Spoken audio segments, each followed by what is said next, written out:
Welcome to The Investor, a podcast where I, Joel Palafinkel, your host, dives deep into the minds of the world's most influential institutional investors. In each episode, we sit down with an investor to hear about their journeys and how global markets are driving capital allocation. So join us on this journey as we explore these insights.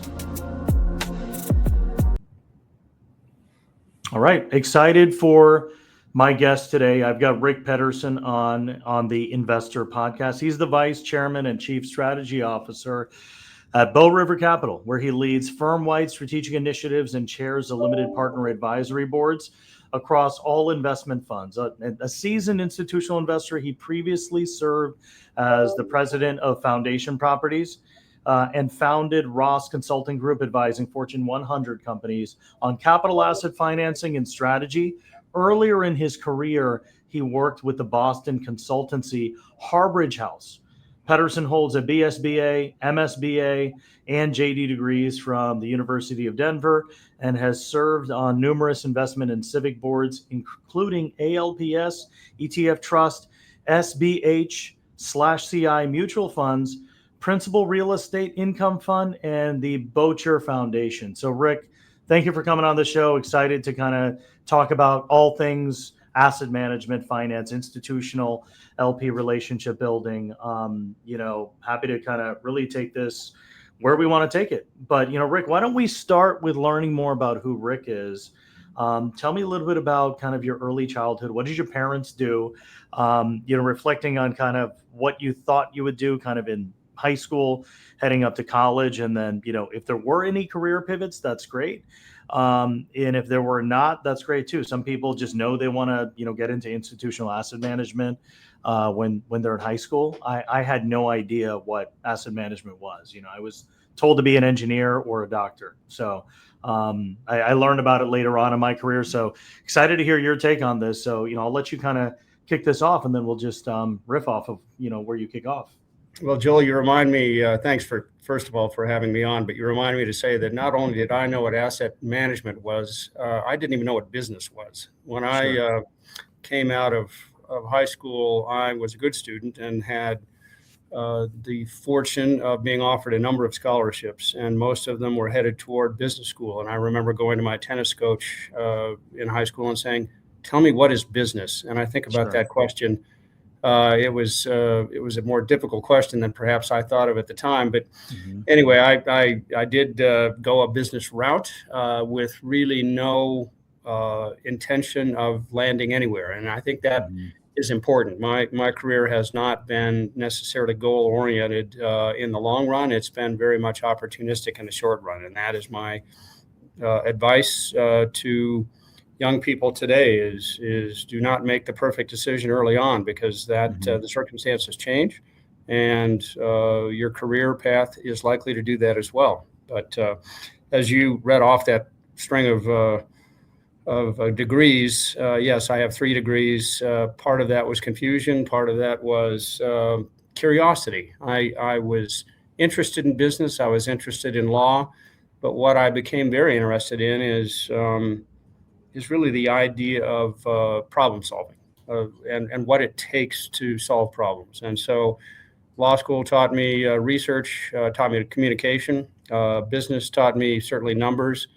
But as I entered university and then exited university, I was still not exactly sure the direction that I wanted to go. And I was concerned about that at that age, as I think a lot of young people are. And it was, for me, a perfect place to be, because frankly, in the last 40 years, I've never been exactly sure what the next step was going to be, and it served me well. That's amazing. And walk me through kind of what was going on in your mind as you were kind of navigating that through your early years of college, and what you thought that would kind of translate into in terms of kind of like a formal career. Again, Joel, I wasn't sure. I was interested in acquiring as much knowledge as I could. I outworked the competition, if you will, in many ways, in the sense of I was prepared, I studied hard, but it was not with a job in mind. It was with personal growth in mind. I assumed that a career would develop with the accumulation of this knowledge, and eventually it did. But I really stayed in my mind a bit of a generalist. I mean, I was in business school with a master's in law school. I managed to combine the two to create a joint degree at the University of Denver, which still exists today. But for me, stepping out of school and still being a bit uncertain about the trajectory, management consulting was a good place to be, because I had some sense that it would offer me wide opportunity, and it turned out that it did. It was a perfect starting place for me. You asked me to shed some perspective on what I think, some indicators of success is. What I think consulting provides, and I think even like project management provides, is the reliance on just jumping in quickly and picking things up. So like, you're on one consulting project. If you work at, one of these big fours, you're working on like, Price Waterhouse Coopers, you may be working on a 3 to 4 month project in the logistics space. Then you got to quickly switch gears and work in the healthcare space. So one of the things that I've noticed is someone that can really jump in and pick things up really quickly. Those are the people that can stomach change. I don't think a government employee is going to be able to deal with that, right? I mean, so being able to kind of be nimble and kind of handle multiple projects, drink from the fire hose, and also handle change. We're going through a pretty crazy shift right now where Amazon is laying off 14,000 engineers. A lot of the jobs are getting replaced with AI. So how do you handle that change, and can you navigate that to kind of figuring out what the next step is? But just my humble opinion, Rick, I don't know what your thoughts are or reaction is to my comment. Exactly that. My definition of handling change is being invited to or forced to become an expert very quickly. And I recall my first days at Harborage House. I was within weeks testifying before the state of New York regarding nuclear power plant sightings. Weeks after that, I was reorganizing a large energy company. What comes is broad and challenging. And what I found, interestingly, is that the more uncomfortable I was, Joel, the more comfortable I was, in the sense that if the challenge wasn't in front of me, I felt as if I wasn't productive. I wasn't learning. And so I thrived on the next assignment, the big assignment. And it wasn't personal recognition that drove me. Again, it was personal curiosity. It was knowledge acquisition. And as you say, that discomfort, that being able to quickly learn about something that you didn't know about heretofore is perhaps a fundamental part of your career, whatever you're doing, I think. No, I totally agree. So tell me about some of the big things that you learned when you were working at, I think it was Harborage House. Harborage House, yeah, it was Harvard's consulting firm in the mid-century there, and we were a McKinsey Boston Consulting Group type of firm, but we did a good deal of government work. We were designing water policy in California, for example. We were working for the Navy in some of its defense strategy, but we did a lot of corporate work as well. One of my large clients was John Deere, and we did work with them all over the nation. And I loved it, Joel. It was a terrific start for me. It taught me to be self-confident. Importantly, it taught me to communicate, as I said before, both written and oral, which is, again, a fundamental part of any career, of a successful career. But what I learned along the way at Harborage House was something interesting, as I didn't find many consultants who were expert out there in what I'd call the hard side of balance sheets, and that became real estate. And so I was working with Bank of America and some others, trying to rationalize their real estate strategy around the world. And I elected about 6 years into my Boston stint to come back to Colorado and create my own consulting company that focused just on that. And so I was carrying my comfort zone of consulting into an area that I wasn't an expert in, real estate. And in the early 80s, formed a consulting group, and it was just 2 or 3 of us. We began with local and regional real estate related issues and planning issues. And eventually that morphed into work with large companies, Fortune 100 companies. And we did some extraordinary things, Joel. We helped HP, Hewlett Packard move into China and expand them in South America. We negotiated large real estate and finance contracts with Whirlpool Corp in Australia. It was an excellent company, and we did terrific things. And as I think about all of that time, it was a period of constant discomfort. How do we become an expert not only in an asset class or in a financing structure, but also with the politics and economy of another nation?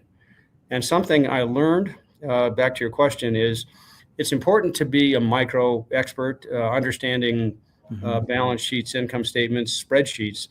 But if you're not able to put that in the context of the macro environment, be it economy or tax policy or what have you, today it's immigration, tariffs, it's suboptimal. And so you have to be a micro and a macro expert simultaneously to be effective, I think.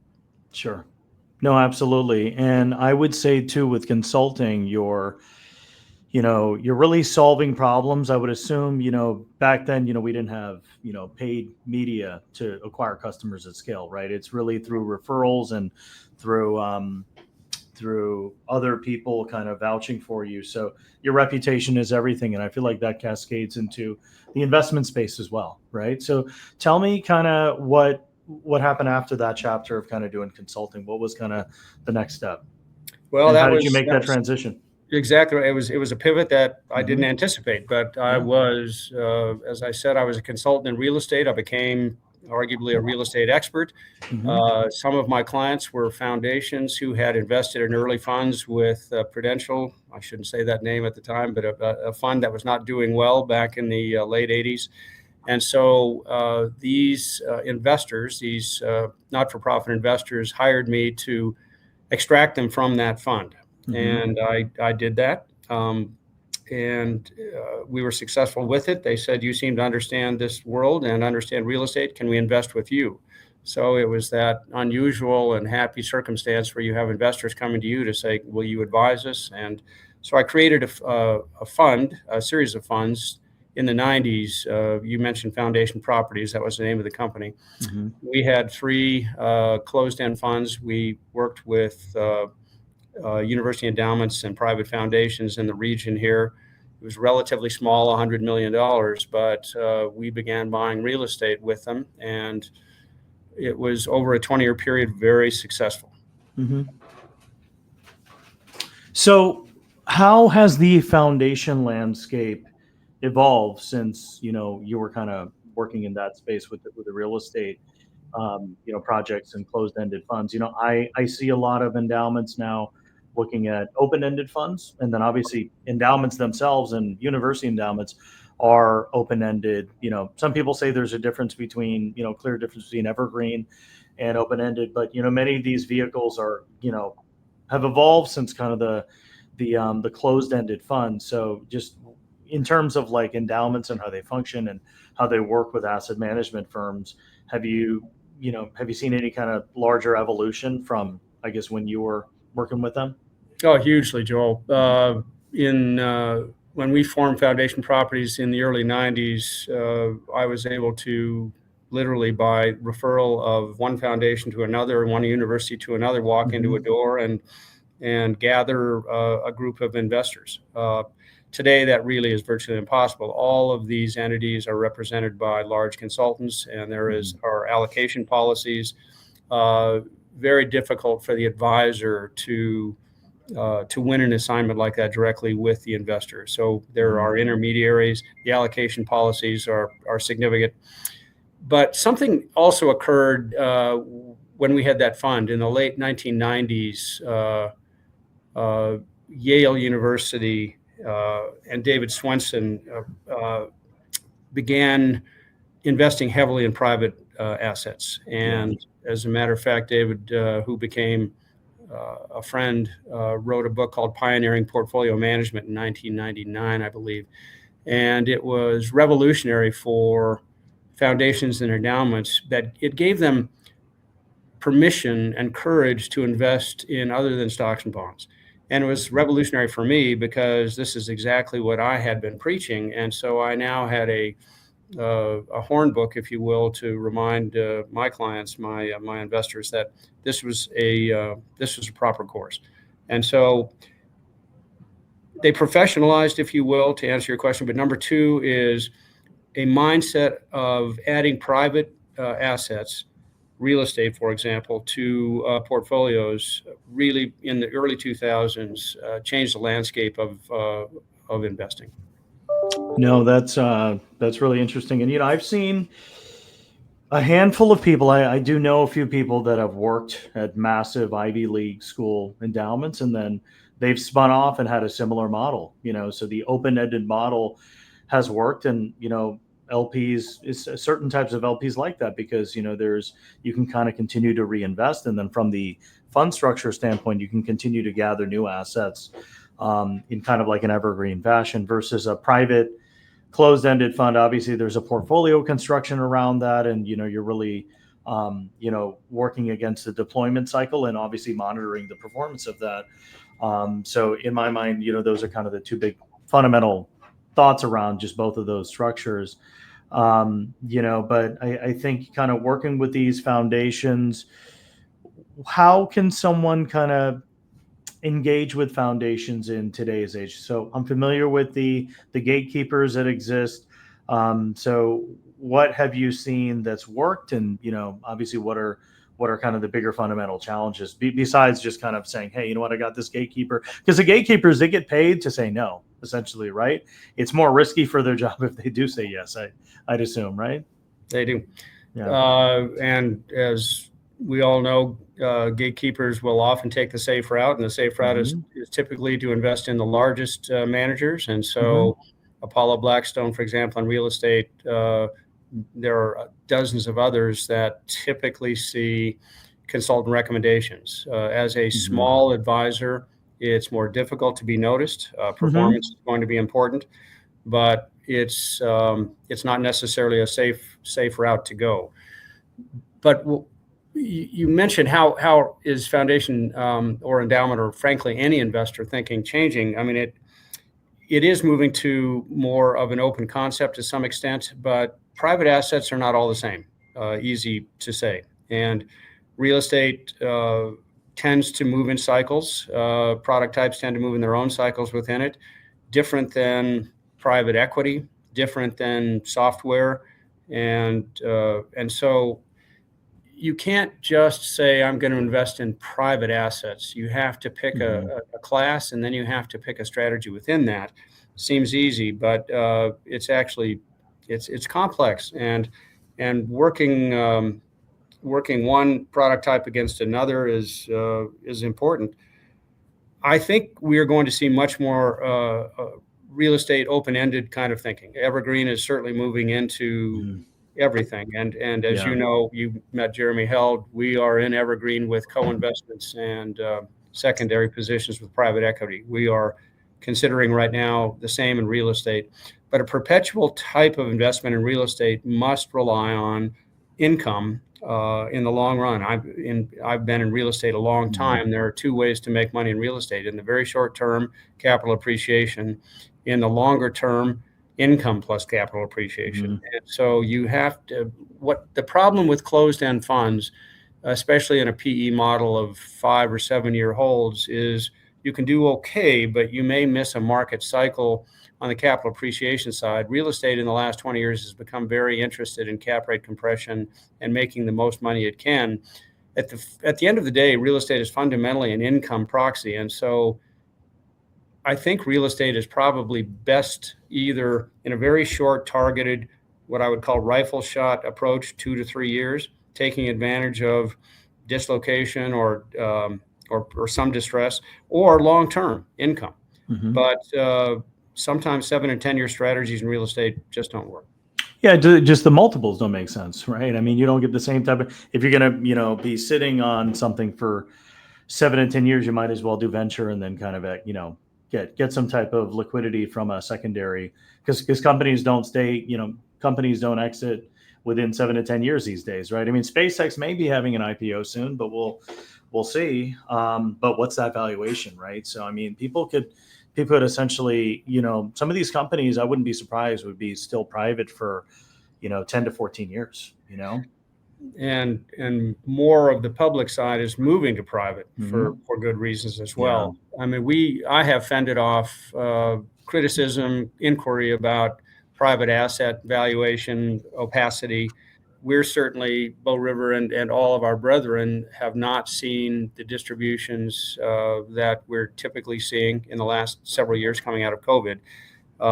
But we are very proud of our valuation policy. And even though we don't price every day like the stock market does, our analysis, our backup to valuation is good. And I think it's proven in a company like ours that sells assets every few years.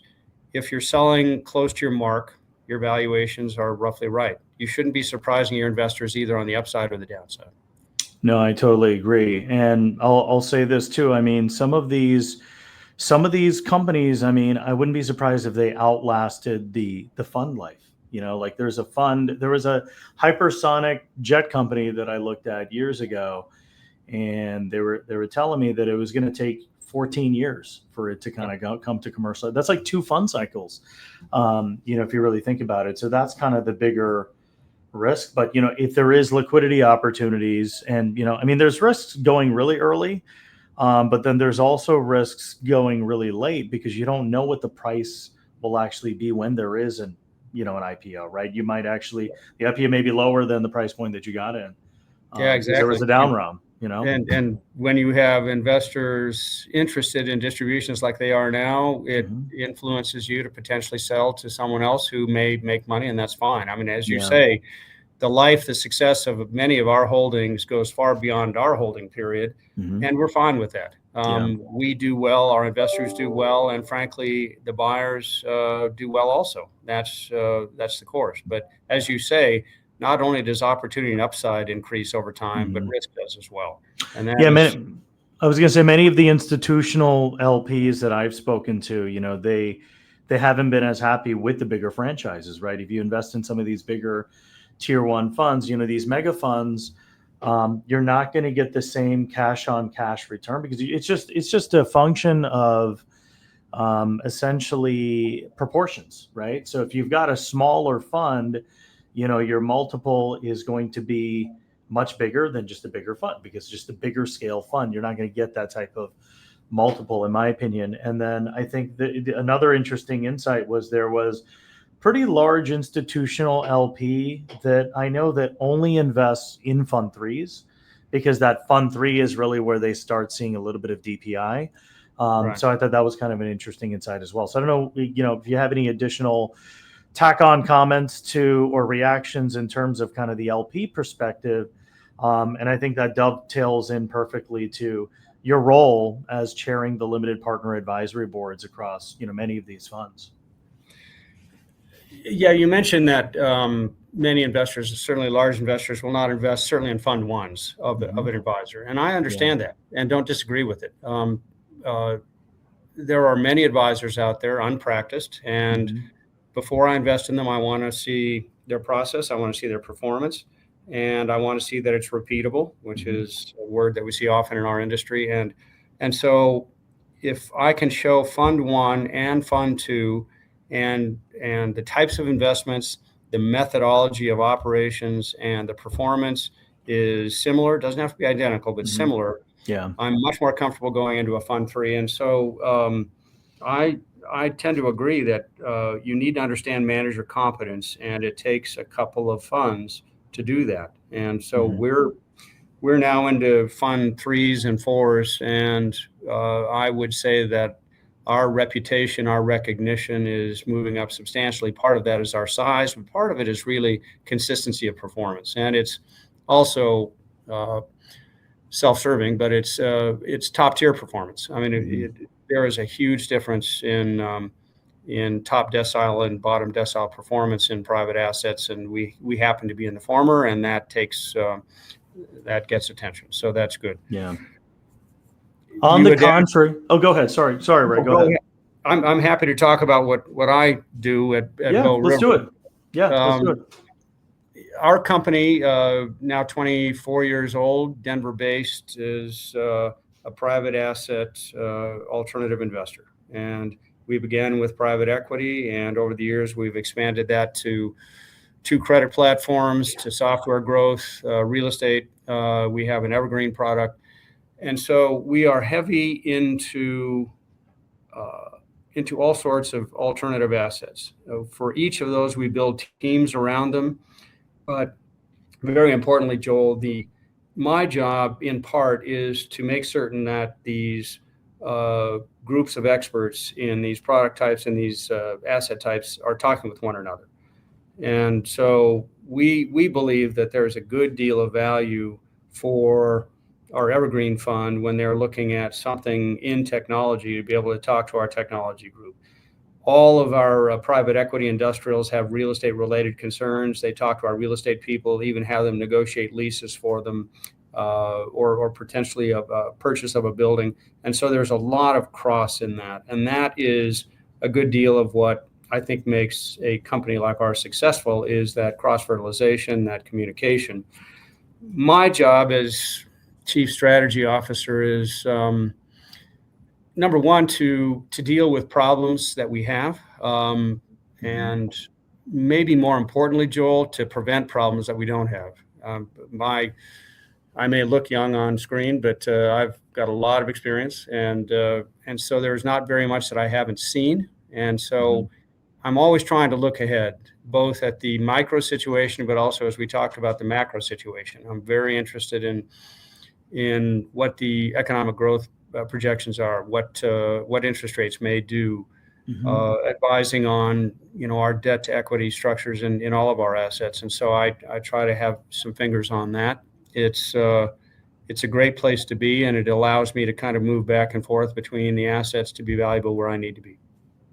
That's amazing. Yeah, the only thing I was going to say is there is a whole community of LPs that are seeding managers, and they're coming in really early, because based on some of the data, some of these emerging managers, coming. I mean, this was back in the day. If you think about the Tiger Cubs, right? I mean, Tiger Asset Management, they used to seed all these managers, these hedge funds, and then Right. some of these top tier funds have come out of that Tiger program. So I think a big thing is kind of you have this chair role where you're kind of advising all these funds, and you're pretty much creating like a mind hive, right? There's all these managers that are kind of supporting each other. There's maybe one manager that focuses on, high growth software. You could probably connect them to someone that's kind of been through your program or your cohort. So there's a lot of these GP seeders now that are coming in. Some of them do take a portion of the carry, and there's really great revenue that can come from that, right? If you got a piece of the carry, plus you got a piece of the management fee, over time, you're essentially owning a stake of the business, right? So that GP stakes approach is really interesting. And then there was a program that was launched by, I think it was Sundana Capital a few years ago.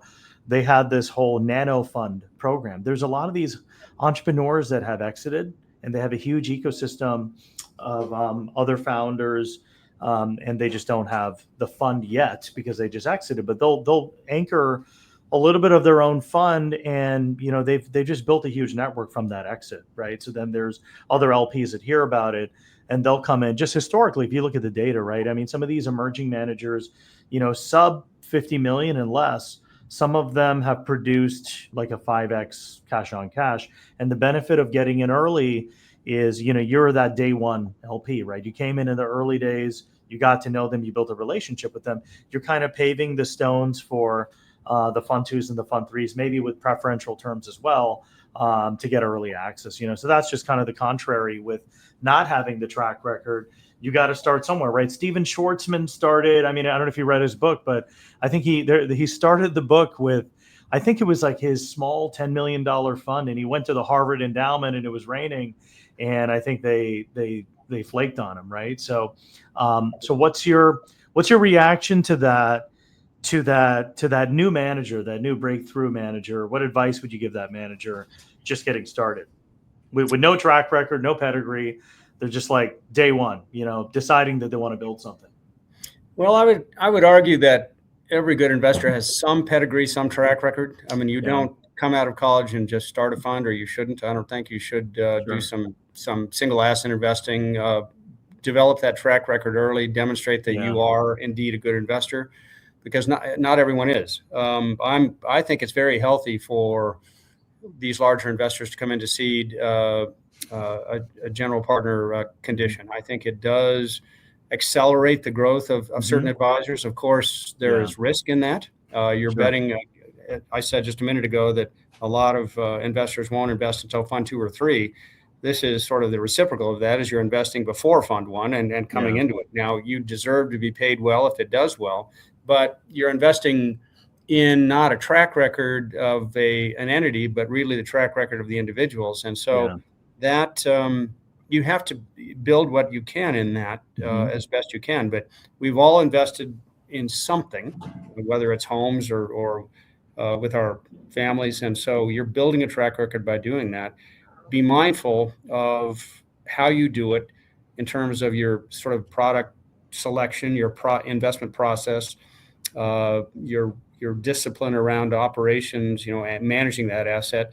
And you do that one time, you've begun a track record. So I'm all in favor of small manager acceleration, and I'm all in favor of bringing young investors to the fore. It doesn't need to be a big firm model at all, but it does come with a certain amount of risk. Yeah, no, you make a good point, and I think you hit on something that I think is interesting, where everyone has the right and ability to create their own track record and their own pedigree. And a pedigree doesn't need to be that you went to, you graduated from Harvard and you grew up in the country club, but maybe you cut your teeth in consulting. Maybe you cut your teeth working at a high growth startup, and that turned into something. And then maybe, and to your point, like I always advise to do a few small investments and, kind of create some type of synthetic track record, right? Whether it's a series of small angel investments, and then you can kind of cobble together showing that there's markups across the board on half of them, right? And they showcase, kind of a higher signaling in terms of like a positive direction. And also I think it's good to talk through what you learned from maybe the deals that didn't go through well, and have that be part of your narrative as you're kind of presenting and, going out to market as well. Very, very important point. I think the culture of an investment firm is born certainly first from success. You understand what you did and why you did it, and that on the platform of that performance, you can celebrate that win as long as you understand why you won. But nothing more important to building the strength and culture of a firm, I think, than I'll call it failure. Some adversity, an investment that doesn't go right, it took too long, it didn't perform as you wanted. That's, if I'm a limited partner, I'm going to look at that point, just as you say, what happened in the investment that didn't work? How did that happen? Was it choice of investment? Was it how it was managed? Was it external market factors? But I want to gauge the strength, the competence of a manager based upon how they do when they don't do well. And so that's what I think you're doing as a young advisor is training yourself to understand what you're doing and why something worked, and how you reacted, how you responded when it didn't work. You're building that portfolio of experience that you communicate to an investor to become a fund. Yeah. What are some macro high level trends that you're seeing related to your holdings? Maybe you can talk through talk through that. I mean, AI is definitely eating software when software was eating the world. So, and obviously we can't have a podcast without bringing up AI, right, Rick? But, any other top level trends or insights just kind of related to kind of what you guys review and analyze as you're kind of looking at investments and kind of looking at allocating? Yeah, everything we do has some technology bent. Whether our software group is clearly technology. We talk about AI every day. Sure. All of our industrial and even healthcare holdings in our PE groups are technology enabled, or we are or making them that way. Technology and AI is everything. One particular angle on AI that we're interested in, Joel, is this infrastructure investment in AI and data centers. Everyone is watching this now. Billions, hundreds of billions of dollars going into data centers, and this idea that we have an AI bubble. Well, one of the things that we're looking at is Bow River invented this concept 20 years ago that we invest in the Rodeo Region, which is basically the center of the country, 14 states in the middle of the country, from the plains to the mountains to Southwest. And I've been watching these data centers and semiconductor fabs being built in the last 3 to 5 years. More than half are being built in, quote, the Rodeo Region, Texas, Arizona, Utah, et cetera. Sure. And why is that? Well, part of it is land availability, of course, but part of it is the type of regulation and permitting that's required. You can get a permit for a data center in Texas in 2 years. In Virginia, it takes 7, and that kind of thing. And it's important. It's an important economic generator for the Rodeo Region, this AI build out. We are concerned about the bubble sort of ingredients there. We think that some of the debt positions are going to be troubled, but on the other hand, we think we're techno-optimists here. We're confident that AI is going to indeed be a new industrial revolution. Yes, we will overbuild some of this data center and stuff, but our real estate group is taking advantage of the significant investment in Texas, in Arizona, and Utah by building related real estate or owning real estate that benefits secondarily, tertiarily by those investments. So you mentioned AI. That's something that we are looking at, and it has risk, but it also has great upside, and it has some real geographic upside as well. Yeah. And I mean, think about the demand that, we used to think about the electricians and the plumbers and kind of those type of roles as like, hey, it's blue collar, but you're going to have a shortage and get charged a premium now for finding a good electrician that can kind of set up these data centers, right? So I think there's a gold mine in those careers. And, I'm in New York, right? So there's plumbers and electricians and a lot of that blue collar work nobody wants to do, right? So there's a premium on that type of skill. And I think some type of educational platform that can help people accelerate kind of learning that trade, because you're going to need those literal hard skills to actually, build the infrastructure or find the right contractor to do it right, especially for processing the data, ingesting the data, and also just having, a lot of the electronics and infrastructure put in. And then I would say also when it comes to plumbing, I'm assuming just like the cooling systems and making sure all of the HVAC and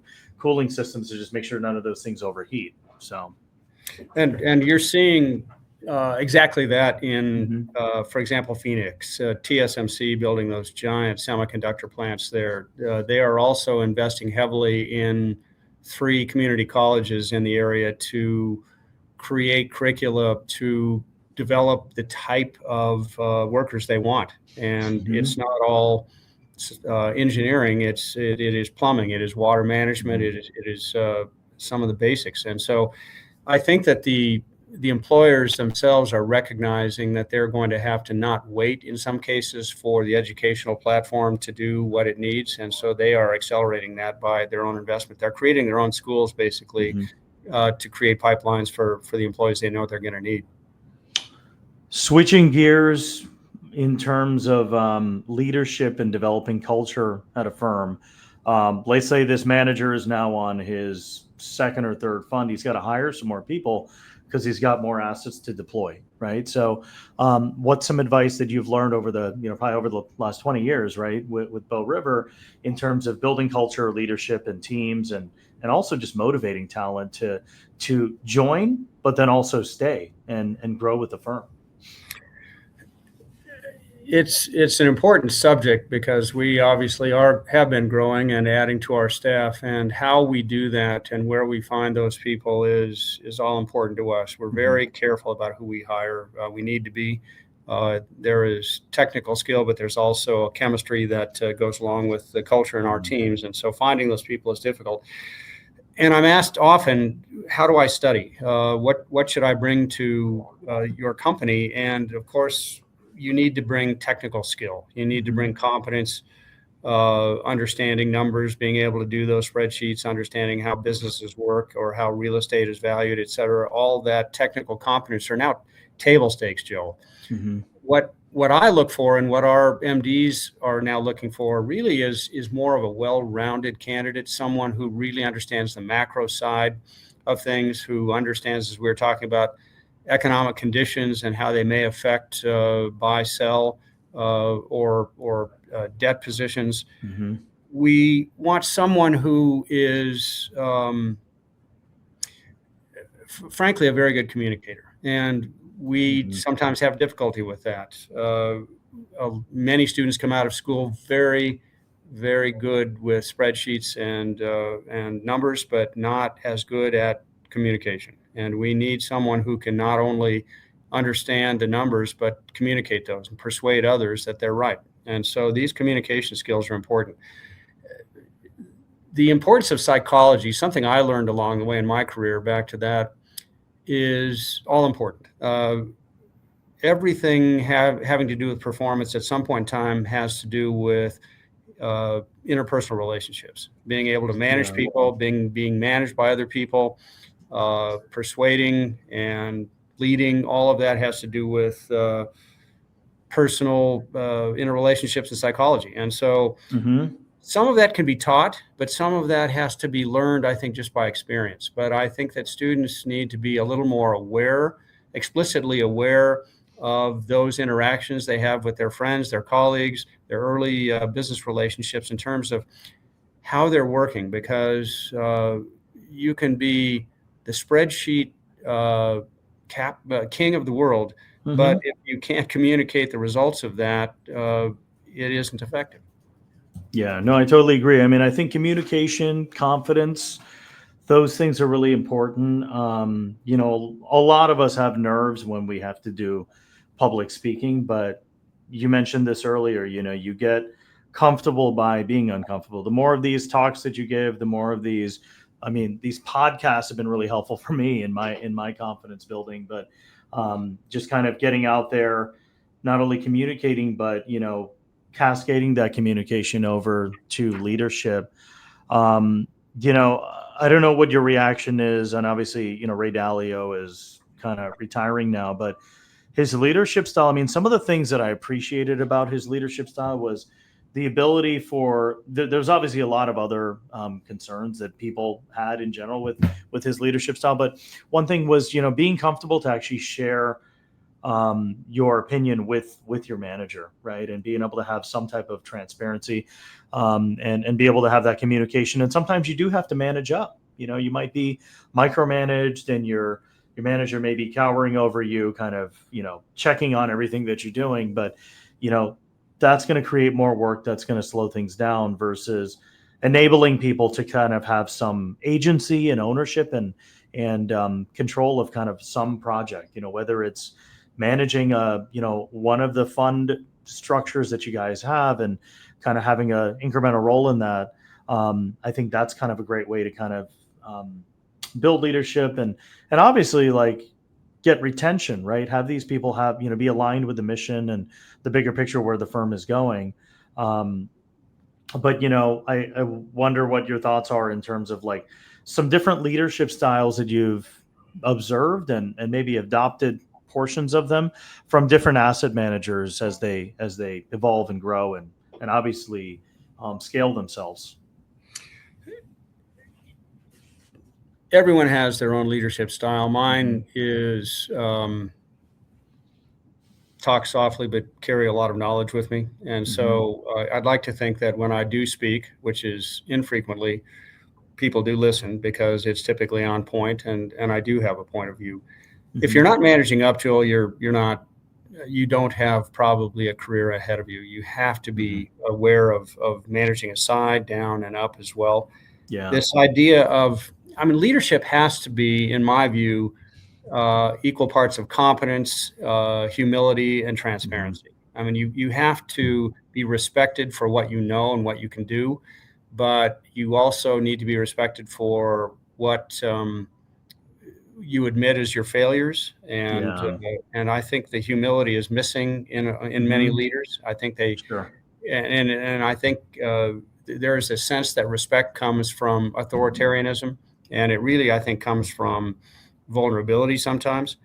And you said something a minute ago, which is all important, is you have to, in your firm, invite your people to have a point of view. Don't just go with the consensus. And important with that point of view, tell us what your point of view is ask the question that everyone is thinking, but no one is asking. Be courageous enough to say that. Now have thought through what the answer might be so that you can respond to the next question. But you've also got to be willing to change your mind when the facts change, as John Maynard Keynes said.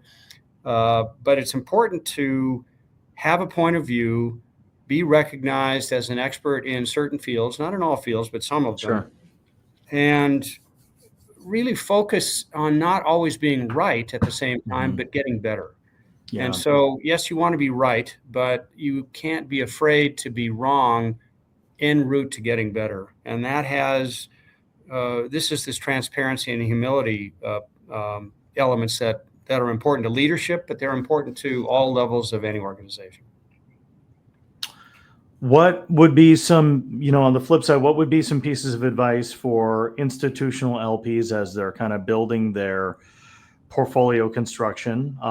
What should they think about when they're taking a chance on a new manager versus just continuing to re-up? Obviously, there's the track record, the data, but you still have to choose, right? And sometimes, I'll be honest, some of these managers, they all look the same after a while. So how do you really, think through that allocation process? And then obviously there's allocation cycles for each institution. And maybe you can talk through a couple different personas, right? There's foundations, there's institutional single family offices, there's obviously fund of funds, which obviously have their own portfolio construction, and LPs they have to deal with as well. So maybe just, top level highlights on just kind of the LP perspective and how they can be better LPs. One reason that Bow River has not to date focused on top tier institutions, pension funds, is for the following reason: is I think that, as you say, it's really difficult to understand how a manager is going to do. You can look at track record performance, you understand how they've done, but to understand an advisory shop like Bow River or one like us, you need to understand the people. You need to have a discussion like we're having today in terms of what is the culture of the firm, what is your investment process, what happens when things go wrong, all of that. The largest institutions allocating great deals of money don't really have the time, even through their consultants, to understand those smaller advisors. And so we have focused on large family offices and other smaller institutions who take the time to get beyond our performance.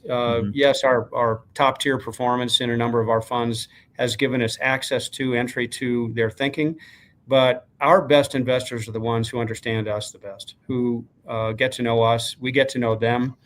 It's a true partnership, which is overdone in our world, but we do all of our fundraising internally. All of our investor relations are done internally at Bow River, and we do that very intentionally. We do that because we want to understand our investors, and we want them to understand us. And so we develop relationships.